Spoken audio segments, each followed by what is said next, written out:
All right, I'm going to start back up, and what I want to show you, this is out on the P drive also, right under the P drive for the class, so you don't have to write it down or anything like that. This is the rest of our semester. All right, last week was lab. Today we're going over chapters 10 and 11. All right. On Wednesday, I wrote their jQuery primer. And what I'm going to do is literally, I'm going to have like a starter file for us. And we're going to just type stuff in the entire 2 hours. And then we're going to run jQuery on it just to see the different stuff that we can do. All right, do you have to turn it in? No. But if you want to understand jQuery, it'd be a good idea to either come to the lecture, or if you're not going to be here, to watch the lecture. All right. Then next week, we're going to create a website just from scratch. And I don't know if it'll take us 2 periods or not. I might put something else in there, but don't worry about it one way or the other. All right? You're not going to get an actual homework assignment on the jQuery stuff. All right? So 2 weeks from now, where we'll be on the 26th, notice how we're going to do this. We're going to go over 2 chapters per period. All right? And then we're going to work on this website that we're going to do as class. Then 2 chapters, work on the website. 2 chapters, work on the website. 2 chapters, notice we're skipping that one, work on the website, then we're done with the book. And that's going to put us right before Thanksgiving, if we can stick to this. And I hope we can. And then after Thanksgiving, we're going to work on the website some more, and then the last week in class will be lab for you to work on the website. The stuff we do on this website, you are going to have to turn in. We're going to do it as a class, but you're still going to be responsible for turning it in. What that means is I'll be typing stuff in, but I'm not going to save it out there. All right, I'm not going to do that. I want you to actually do the work of keying the stuff in. So this is going to kind of be a combination of this class, the 152, 157 class, which is website development, XHTML, CSS, and an intro into some of the jQuery class that we're going to have next semester. All right. When we do this, the site's not going to be much, but for lack of better words, it's going to be a site about the stuff we're going to make the site about. What? So if we talk about event handling in JavaScript, we're going to have a page that's going to have event handling examples in it. It's going to be that. And what I'm going to do is there's going to be people who are in the follow-up class to this one next semester. There'll be people in that class, in the 152, 167 class, that have gym this semester. And that's fine. But they're not going to be doing this project, I don't think, as we're going to be doing it. All right? Now, those people can go watch these tapes and whatever, but I like gym. I have absolutely no problems with gym whatsoever. But what I'm sick of around here is me doing a bunch of work and then having my superiors say, oh, now share that and give it to everybody else. Pardon my French, but screw you. Because that isn't how life works. And I'm really sick and tired of doing all this work and being expected to share it with everybody else, so they're not doing anything. All right? And that's why when people walk, well, you always look like you're so PO'd. Because a lot of times I am. All right? And just so you know, because Damien asked me about this before the break, and it was a very good question, but I want you to know, by the end of the day today, anything that you've turned in up until noon today will be graded. And when you go out to your P drive, not your P drive, when you go out to your H drive, if you've got a folder out there that's got your homework in it, there'll be a simple little text file in it.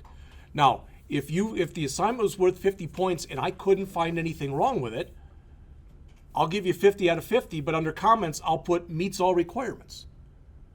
But if it was late or you didn't do it or there were major problems with it, then I'll put down comments. Because sometimes people say, well, you don't write very much on here. That's a good thing for you. That means basically you're doing everything the way it should be done. All right? But that stuff, like I said, most of it has been graded. It's in this book right here, my grade book, and I just have to move it over and put it in those files. I haven't done that. My daughter went to her first Packer game yesterday and decided it'd be a good idea to have Dad drive her and her boyfriend there and back. So Actually, I sat in the mall in Green Bay, and I sat in front of a Foot Locker because they had the game on in there. So I was grading another class while I was watching the game. Okay? Then the real bad thing is where I dropped her off. She said, pick us up right here. Well, I know Lambeau's terrible, but every road that was within 4 blocks of there was closed. You could only get to a certain point. So I had to walk almost a mile to find them so they could go and cross the street. And they had to cross the highway, which wasn't good either. And then I had to walk another mile back with them back to the car. So I didn't get done nearly what I wanted to get done yesterday. How's that? All right. So hopefully you understand this. And again, what we're going to be working on. And like I said, it's under the P drive for the class. All right. Now, many people over the weekend have started turning in homework because you may or may not have noticed you all got an email from me last week that, and it's not a threat, but by next Friday, I have to have in midterm grades. And if it's a midterm grade and you haven't turned in anything at all, there's only one grade I can give you, and that's a U for unsatisfactory, because you haven't turned in anything. But if you've at least turned in the first assignment, your grade goes from a U, which is unsatisfactory, to an S, which is satisfactory. Those are the only 2 grades we can give out. And also, when you come in here next Monday, before we start class, like in the first 10 or 15 minutes of class, John's going to be here, but I'm going to leave then, and I'm going to ask that at that time that you all go out to the P drive for the class. You don't have to do this now, but you go out to the P drive for the class, and underneath there, under the 2015, there's a folder that says Syllabus Course Evaluation, Scott. And there's your course evaluation. And I'm going to ask that you fill these out. So if you think the course was consistent with, all you do is you click down here, not applicable, poor, below average, average, above average, or great. I'm going to ask that you fill those out. If there are classes that we're not offering that you'd like to see offered, that's your place to put that, is in this area in here. But I'm going to ask that everybody fill out a course evaluation form. I think that it should be done totally under the cloak of anonymity. So I leave when you do that. I don't think I should be here. We have instructors here, most of them have retired, but we have instructors here in the past at least, that you'd fill out course evaluations, you'd have to take them up to the instructor and give them to the instructor, who could then look at them and then put them in their folder. I don't think that's a fair way to do things for you. I want you to be honest. If you thought the class stunk, then you put that down, but put down why. If you thought I stunk, okay, then put down why. If you thought the book was bad, same kind of thing. But it's your chance to give feedback. All right. So we left off right before the break, starting to talk about this. And again, one of the things that we're going to do is we're going to build a form. Again, if you're in the 157 class, I don't know where you are in that class, but there is a chapter in the book that talks about forms. And I believe everybody knows, at least, you've gone out to some kind of internet site where you've got a form. They ask you your name, your address, city, state, zip, maybe your email address, all that other good stuff. But we're going to create that form, and we're going to actually create it probably 4 different ways. We're going to first create the form, and we're not going to put any kind of validation in it. We're just going to make an HTML form. Okay? Fine. We're going to do that. Then we're going to take that same form and we're going to add the built-in validation that HTML5 provides. So it's, for instance, it's when you create, if I create a field that looks like this.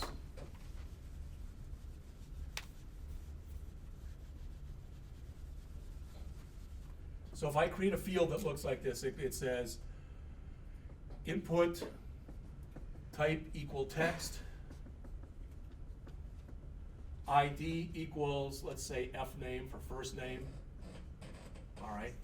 And, okay, so if I've got something like that, that's going to create a text box, and we'll have a label for it too. Don't worry about it. But we'll have a text box, and the name of that text box will be F name. Okay, no big thing.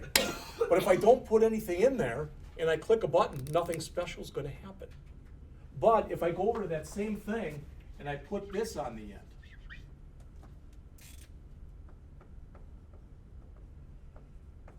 just the word required. And if I don't put anything in that box and I click a button, now I get an error message there. That's just built-in HTML5 stuff. So we're going to do that. Then we're going to go back to the same form and we're going to validate it again, but we're going to pretend we don't have HTML5 stuff available to us. And we're going to validate it totally using regular JavaScript, the kind of stuff you've used thus far in this class. Then we'll come back and do it one more time, and we'll have the same form, and we'll validate it one more time, all with jQuery. So you can see the difference between no validation, HTML5 validation, standard JavaScript validation, and jQuery validation. That's the kind of stuff that we're going to be doing for the rest of the semester. All right, so jQuery provides a lot of different ways that you can work with form elements. They show some of the stuff here. If you go, I don't know what that stuff is, you'll see it as we go on. Now, the stuff that you can put on a form, there's probably, I don't know, 10 or 15 different things that different form elements that you can put on a form. We're probably not going to use all of them because it'd be just too big to put on a screen, and too bulky and whatever, but we'll use the majority of them. All right. Okay. Again, notice what the author says here. I'm up onto page 183. There's many more selectors in jQuery, all right, and it says, see this. And you see where the author is telling you to go? The same place I told you to, which is the API documentation. So if you're under jQuery.com, as we looked at the beginning of class, so if you're under jQuery.com right there, and you click API documentation, notice how this changes from jQuery.com to API jQuery.com, or API.jQuery.com. All right, and that's what the author is talking to you about there. All right. So the author says on functions on 183, so far you've seen some examples, I don't say a lot, but some that select elements with jQuery, but only a couple of examples that show you what you can do with them. All right. There's a lot of other things that the author hasn't mentioned yet, such as on page 183, and it's on 183, 184, 185, and the top of 186. The author talks about, maybe even more than that, traversing the DOM.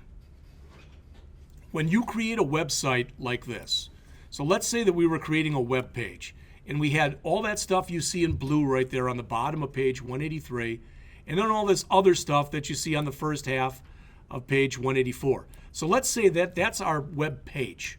Okay, all that stuff that you see on those two pages. What happens internally? You don't see this. But what happens internally when you do this?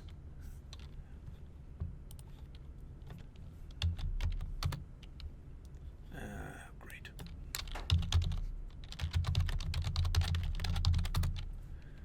Is something that looks more like that gets built for you. That's a document object model, and that's just a partial one. There's a lot more to it than that. The point is, that's what happens kind of invisibly to you. But it happens graphically behind the scenes. The browser does that. And what the author is getting to in here, in this section, is anything that either has a tag on it, like TR, TD, whatever, or you put a class on, or an ID, or all of them, or any combination, you're able to manipulate programmatically using jQuery. All right, and or just using straight JavaScript. So with the example the author uses in here, he starts with, it looks like a lot of code, but it's to show the record for some sports team. And you'll notice when you look at it that every other row is gray. Okay? There's different ways that you can do this, because sometimes I'll show somebody how to do this in something like jQuery. I could do that in CSS. You are doing it in CSS. When you're using jQuery, you are doing it with CSS. You're using a kind of CSS selector along with jQuery. But I could do it just with CSS. Yes, you can. All right. Virtually anything that we learn how to do for the rest of the semester, there's more than one way of doing it. All right. So he starts with this, and then he says, so far, nothing big. But now he comes back in and he says this. And if you look at this, this may or may not make sense to you, so let's take a look at it. But first, notice this. We've got 6 teams. Team number 1 is in first place and they have a 12-8 record. Team number 5 is in second place, etc. You can all see that.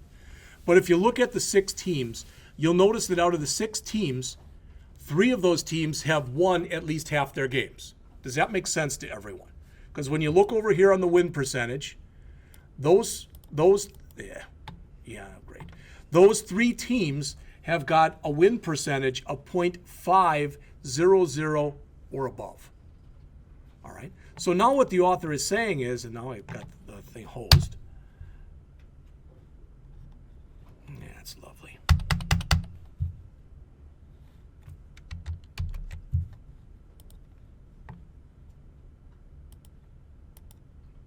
Yeah, I'll have to stop it and start it up again.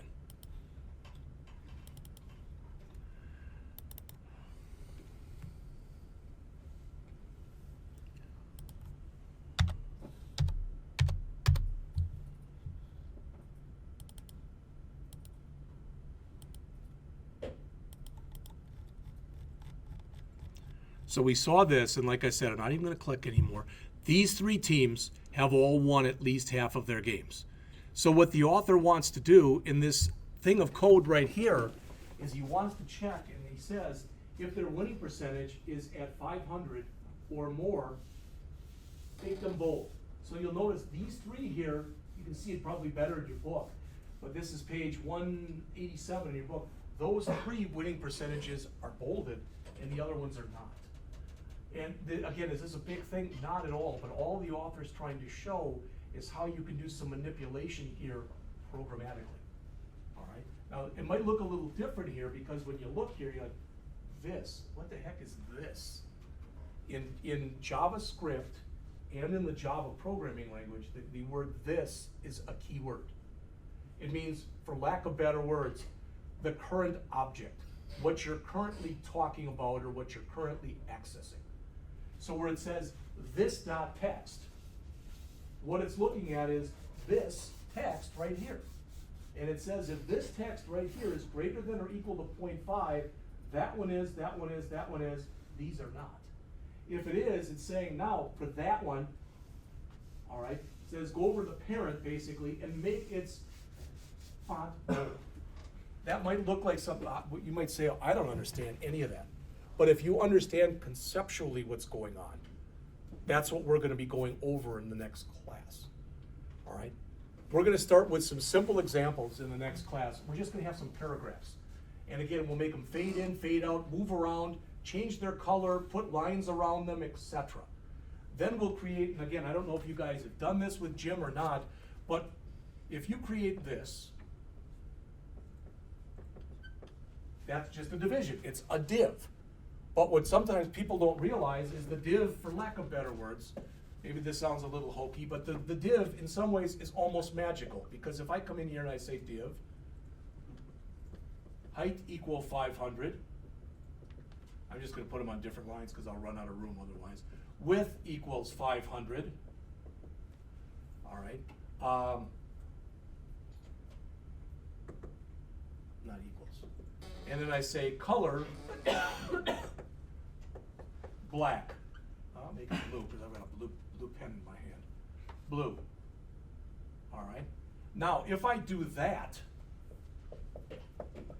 then on my screen, instead of having a blank area, because on my screen, my div would just be here, but you wouldn't see it. Now it's going to be 500 by 500, and it's going to be a square. All right, so a big deal. But then we're going to start animation. And we're going to make that square move across the screen, move up, move down, move all over the place. So you can see how you can use jQuery for animation. All right? And why would we do that? Because eventually we'll do things like create slideshows, where you'll have a carousel on the screen. And you'll be able to show different pictures and have them magically move by themselves. But to understand that, you have to start by understanding this.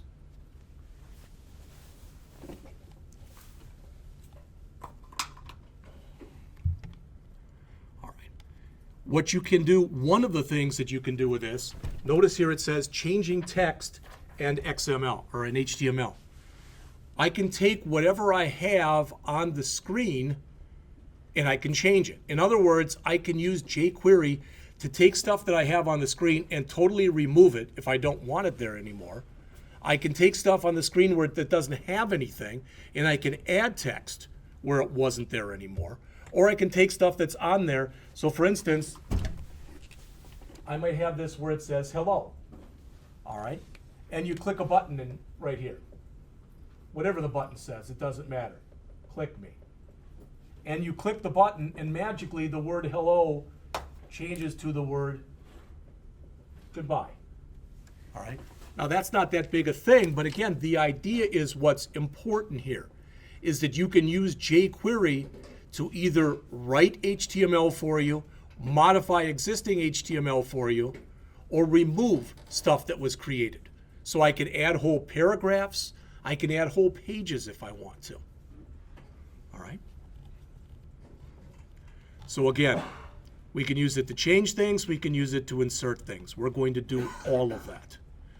And the last thing that they talk about in here on page 190, and if you thought, well, I haven't really understood any of this, well, then the bad news is this is probably the hardest part, is not only can you run these different types of jQuery functions, but if you want to, with many of the jQuery functions, you can also put an extra parameter on them, so you can more information.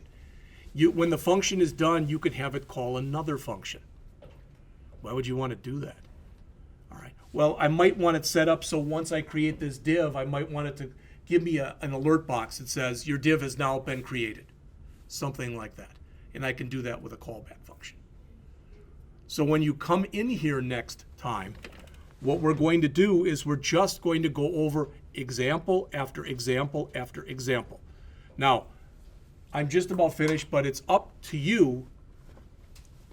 Okay, if you want to, you can go out to, and you don't have to do this because I'm going to make it available next time. But if you want to, you can go out to jQuery.com, go out to the download, and we'll just use the 1x. But I'm going to recommend that you use the compressed one. We've already looked at the difference between the compressed production version and the uncompressed development version.